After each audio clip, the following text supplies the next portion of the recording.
Sepse sot në media ka tërhequr vëmendje një letër që Kadareja ka dërguar presidentit amerikan, ish presidentit amerikan.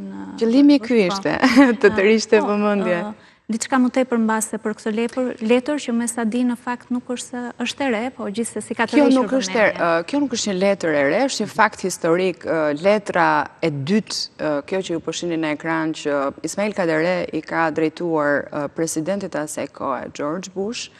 Më herët, para kësaj letre të vitit 1991, është një tjetër letër që më shumë se sa letër, është një moment historik ku i ftuar nga Mitterrand në Francë, ai në një cop letër sipas rrëfimeve të vet Kadares, të cilat na ritregohen nga botuesi Bujar Hudri, ka shkruar në thelb duhet të ketë qenë që mos mendoni që shqiptarët janë anti-amerikan, pra ky ka qenë thelbi i letrës, pra mos na mendoni sikur ne jemi anti-amerikan, dhe këtë ka dashur të thotë. Sigurisht që ajo letër, përmbajtja eksakte e saj nuk mund të dihet, sepse ajo ishte e shkruar në gjuhën frënge, është përkthyer në anglisht dhe i ka shkuar presidentit në gjuhën e tij, se kush letra origjinale, ne do të përpiqemi ta zbulojmë, së paku të gjejmë gjurmë të kësaj letre me gjas është diku në arkivat amerikane, po thelbi është një.